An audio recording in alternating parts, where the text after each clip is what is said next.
Good morning. I hope everyone is having a good beginning of uh, the last day of the week. We're to the weekend tomorrow, and hopefully a good rest for everyone. I know for me and the people that I am in school with, we have fall reading days, or for most, just a fall break, which is very relaxing, but also very needed for a lot of us. If we need to read, we'll read, but at the same time, we also need some rest. So, this coming week, so I'm very excited for that. But today, I'm actually very, very excited for it. We're not talking about, obviously, we haven't gotten to his death and resurrection, but it's the second prediction to his death and resurrection. Uh, Being the reflection of Mark 9:30-32. Um, a very short passage, but Son of Man will be betrayed and handed over to be killed. 3 days later, he will rise. He spelled it out very, very easily. Then they left. I'm sorry, I forgot to mention. uh, Reading out of the CSB today again. Also, the reason that while I'm home, I normally just read out of my CSB is because I have that here at home, and then my ESV is normally in my office. So that's the reason for that. Um, Now, as I was about to say, so Mark 9, starting with verse 30, then they left that place and made their way through Galilee. But he did not want anyone to know it, for he was teaching his disciples and telling them, the Son of Man is going to be betrayed into the hands of men. They will kill him, and after he is killed, he will rise 3 days later. But they did not understand this statement, and they were afraid to ask him. I find this passage, even though it is literally only 3 verses, there is so much into this. Like there's so many different things that you could touch on with this. It's incredible because just from the first verse, they left that place and made their way through Galilee. Okay, so they went back through to Galilee. Okay, but he did not want anyone to know it, so he's keeping this hush hush, even more hush than what he has previously done. For he was teaching his disciples and telling them. Now, I just read that, but when he words. When you are looking at this and when you are seeing that he is teaching his disciples, all we are being told is this singular statement, this one thing that he's saying to his disciples of the Son of Man is going to be betrayed into the hands of man. Uh, Now, that's interesting because obviously he's been known as the Son of Man for a while now, is going to be betrayed into the hands of men.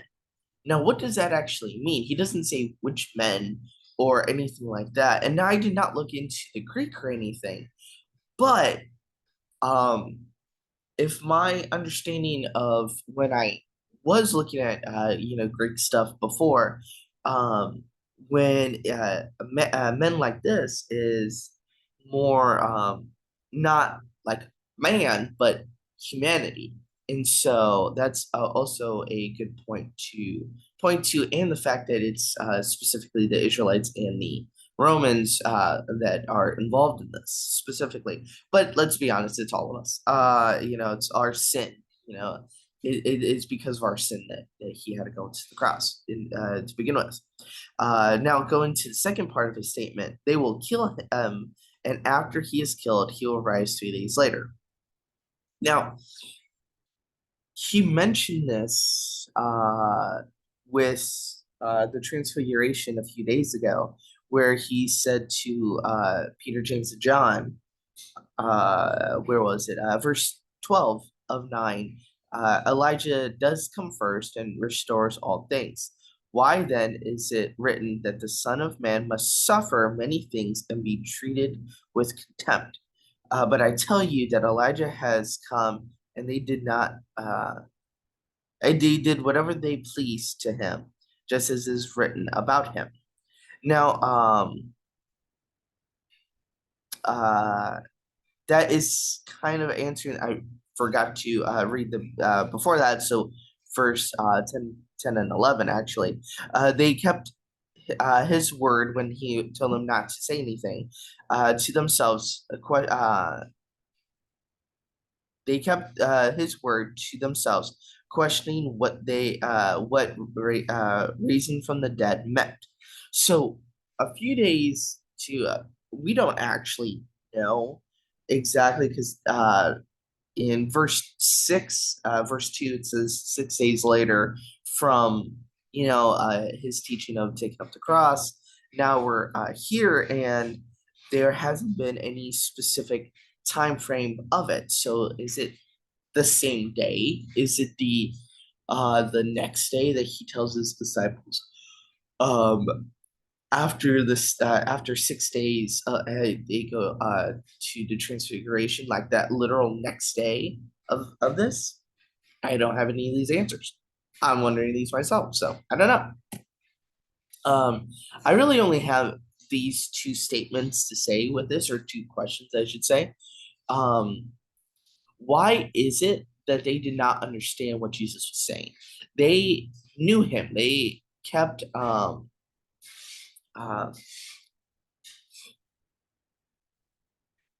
listening to his teaching, kept hearing him say, these things are going to happen. This is going to happen. This is going to happen. But we do not fully see their point of view of it other than these few parts of like in verse 10 when they were questioning what does it mean to be risen from the dead or risen from the dead, yeah. And then verse 32, but they did not understand this statement and they were afraid to ask him. They were just like, I don't know where to go with this. Where would we be as believers today? Would we understand? I think it's important to also look at the facts here that you know there was no chapter 10. There was no verses 33 to what is it 50 of the rest of chapter 9. So for them it wasn't um whatever is coming next. Obviously they wrote this after the events of the crucifixion and the resurrection and the ascension. But with that being said, where was their minds at when he said these things? I believe that we would all be in the same boat of not fully understanding, not fully comprehending what he is instructing us in. Oh, there's my water. Um, what does Christ, why does Christ on three different times remind his followers that he will die and be resurrected? So I find that really interesting because it was in um, I looked at it just a moment ago.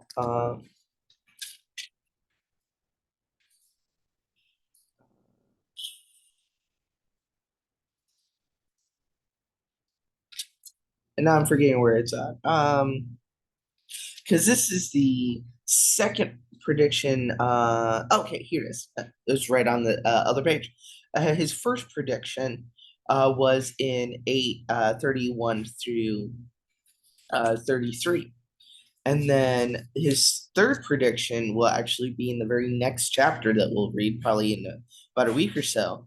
Uh, and then I think that it's all the three times that he tells his disciples, at least in the Gospel of Mark specifically. We're only focusing on the Gospel of Mark. I'm not trying to go too much into other passages because keeping this study very short and not trying to go too long. So that's kind of my goal there. But there's so many other passages they can point and be thought of here. But I have a question for you.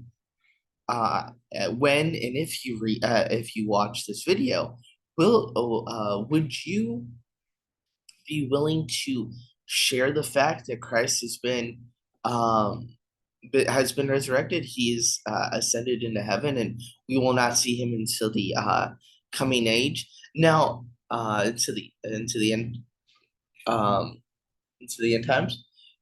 Um, Here's the thing with that, though. We have to also remember there are things in Scripture that we do not always understand. I just watched a video a moment ago where a former Christian is trying to debunk everything in Christianity, and he actually made a good point, a point that I don't have an answer to, and that's why I'm not gonna specifically talk about it right now because I'm hoping to touch on that when we get to that because I believe it is in Mark as well, dealing with dealing with what he discussed. Now we'll watch it again and go further into it. Now, if I was wrong and we've already touched on it, I'll go back a little bit because I feel like it is important, especially when there are people who want to debunk Christianity altogether. Now, with all of that being said, I am trying my best. I really am. You have no idea how many times I've forgotten to do these things. But Mere Christianity videos, my plan is to have um, this week because I think it's only this week that I need to get done. I'm probably 2 weeks behind still. But whatever videos that I have not done for Mere Christianity, I will do. And Genesis chapter 2 this Sunday. So remember my questions, answer my questions in the comments, or if you see this post posted on, I normally post on social media, Facebook or whatever, share with me on that. Like, what is your responses to my questions? But I hope everyone has a fantastic weekend.